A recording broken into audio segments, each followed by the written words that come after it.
Puan Sherry, nasi kerabu ni. Sedap. Ada lauk daging. Lepas tu ada telur masin separuh.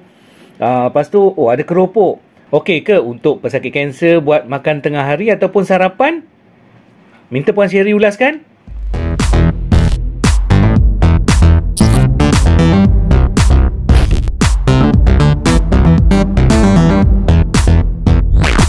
Hai semua, kita berjumpa lagi di segmen Makan Apa Tu? Okey, so hari ni saya dah lama tak makan nasi kerabu. Jadi saya nak ulas sikit lah pasal makan nasi kerabu tadi. Ada yang tanya, nasi kerabu ni boleh tak seorang pesakit kanser makan? Jawapannya, of course boleh. Kenapa pula tak boleh nak makan nasi kerabu? Kan? Kadang-kadang bila seorang pesakit kanser ni dia tengah on treatment, tengah buat rawatan, kadang selera makan tu kurang, rasa dalam mulut tu macam tiba-tiba berubah. Kadang-kadang dia perlukan sesuatu yang macam nak membangkitkan selera kan. So nasi kerabu ni salah satu pilihan yang boleh diconsider, dipertimbangkan untuk diambil. Okey, jangan takut nak makan. Sebab dia merupakan makanan yang, yelah, orang Melayu kan, mana boleh hilang nasi kerabu dalam menu seharian, betul tak? Okey. So, apa yang saya nak ulas kat sini, nampak tak? Saya dah kecuai Leo dah nak makan ni. Tapi buat review dulu untuk you all. Okey. Apa yang saya boleh review di sini? Okey, macam saya pernah cakap dalam video-video saya sebelum ni berkenaan dengan prinsip pemakanan suku-suku separuh. Okey. Dan untuk pesakit kanser ni, dia ada 3 kemungkinan. Sama ada lepas treatment dia jadi berat badan dia turun dengan banyak, which is akan menyebabkan dia kita panggil kekurangan berat, jadi undernourished. Yang kedua, berat badan dia maintain normal, BMI dia normal. Dan yang ketiga, ada setengah-setengah pesakit kanser yang even lepas treatment selera makan dia tertiba meningkat dan berat badan dia naik. Jadi benda-benda ni sebenarnya dipengaruhi oleh cara pengambilan makanan kita. Okey. Jadi nak selamat untuk ketiga-tiga keadaan dan nak memastikan kita makan dengan cukup dan tak menaikkan berat badan dengan secara mendadak ataupun tidak menurunkan berat badan secara mendadak, saya cakap sebelum ni, kena amalkan suku-suku separuh dan pemakanan sihat seimbang. Sihat dan seimbang. So, bila kata sihat dan seimbang, bermaksud dia mesti ada sumber karbohidrat, sumber protein, sayuran, dan kita akan ada ambil susu and juga orang kata buah-buahan. Okay, so dalam nasi kerabu ni, tadi tanya kan, sama ada boleh makan tak untuk sarapan pagi ataupun makan tengah hari. Sebenarnya, ideally nasi kerabu ni better kita makan tengah hari. Sarapan pagi ni nasi kerabu ni dikira agak berat. Dengan macam ni punya portion, ni dikira agak berat. Sepatutnya kalau dah makan banyak macam ni, kira lunch dah boleh orang kata skip lah. Okay? Tapi as orang kata nak mengamalkan pemakanan sihat dan seimbang, nak skip-skip makan ni sebenarnya kita tak galakkan. Sebab bila kita skip makan, dia intend untuk makan dengan lebih banyak apabila kita berada dalam keadaan yang sangat lapar. Okey, ini untuk kes-kes individu yang biasalah.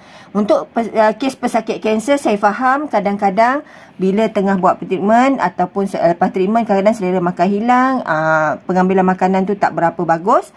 Jadi nak makan banyak ni pun agak, orang kata agak susah tapi kerana macam ni lah kadang-kadang kita benarkan ambil untuk at least bila dia makan dengan sikit, dia mampu mengisi ataupun memenuhi keperluan tenaga harian yang diperlukan semasa buat rawatan.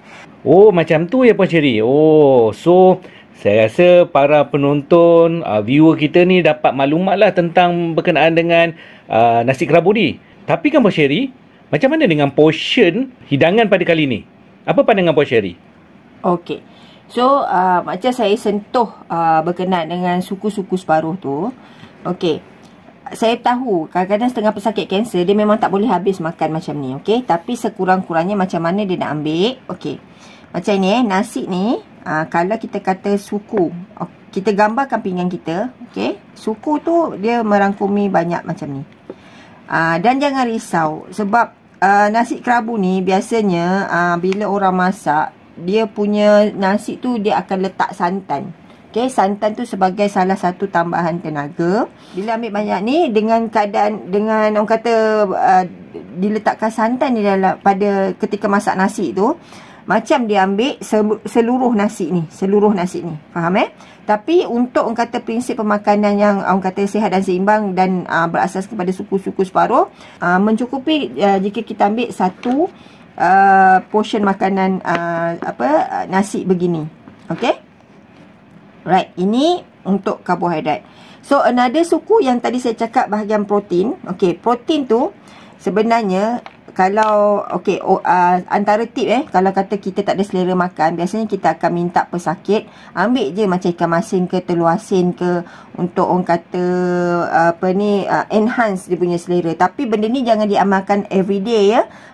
Maknanya orang kata seminggu sekali should be okay. Sebab takutlah sebab pesakit kanser ni kadang-kadang dia bukan just sakit kanser saja, dia ada darah tinggi, ada sakit jantung. Okey, jadi keadaan-keadaan macam ni kita kena consider, which is pengambilan garam ataupun lemak yang berlebihan kita tak galakkan sangat. But that's why lah kadang-kadang pegawai dietetik dia akan cuba tengok keadaan keseluruhan pesakit, tengok macam mana apa yang kita kena prioritikan. So let's say kalau kata pesakit kanser tu memang turun orang kata berat badan dengan secara mendadak, usually kita akan orang kata bab berkenaan dengan pengambilan garam atau lemak tu kita letak ke tepi dulu supaya kita nak pastikan pesakit tu dapat makan dengan cukup. Okey, jadi portion karbohidrat adalah banyak ini.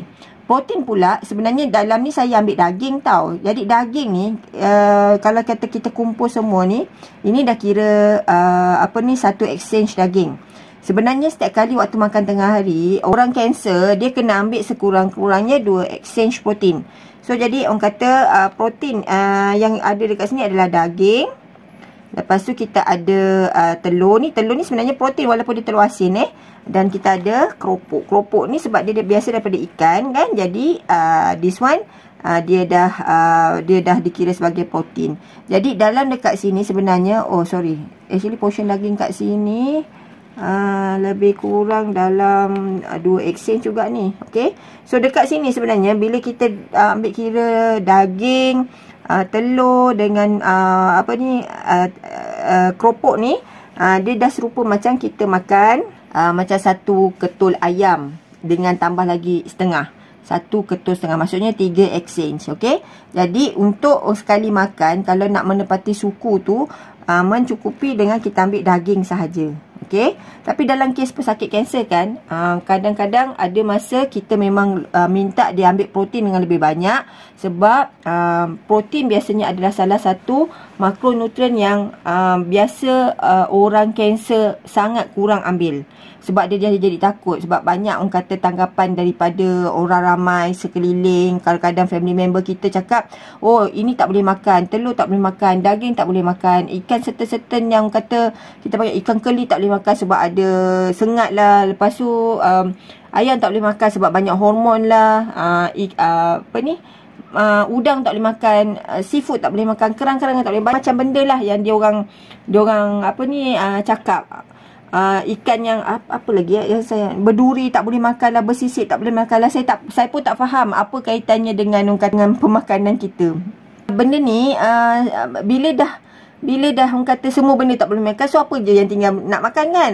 Jadi macam saya cakap, dalam kalau nak makan untuk orang kata mematuhi suku-suku separuh dan seimbang tu, protein banyak ni, daging banyak ni, dah kira macam kita makan satu ketul ayam. Ini lebih kurang dalam 200 gram ni. Okay. And then kalau boleh makan lebih, ambil dalam 3 exchange. Tambahlah telur asin dengan ni. Jadi maknanya kalau kata sarapan pagi tadi kita tak ambil semua protein, contoh kita tak ambil susu ke ataupun kita tak ambil apa-apa protein, jadi kita boleh cover dekat orang kata makan tengah hari ni. Okay. Tapi ni sebenarnya tak mematuhi suku separuh ni sebab sayurnya sikit. Biasalah kan orang jual kat kedai, biasanya sayur memang kurang. Sebenarnya sayur ni dia kena menggantikan separuh nasi ni. Jadi kalau dalam nasi kerabu tu sepatutnya dia ada banyak sayur. Sayur macam sayur apa kita panggil kerabu sayur tu kan. Kerabu tu sepatutnya memenuhi separuh daripada pinggan kita. Jadi sayur tu tak kisahlah sayur macam kacang panjang ke, sayur campur ke, sayur daun ke. Jadi kalau masa makan tengah hari, let's say nasi kerabu tu dia tak ada cukup sayur, awak boleh je tambah sayuran lain macam kita sayuran kailan goreng ke, kangkung ke, ataupun bayam ke, untuk tambah top up kuantiti sayur ataupun portion sayur dalam sekali kita makan. Okey? Oh, okey. Terima kasih Puan Sherry. Okey, harap tips kali ini dapat membantu para viewer kita dalam merancang pemakanan. Terima kasih Puan Sherry. Bye. Bye.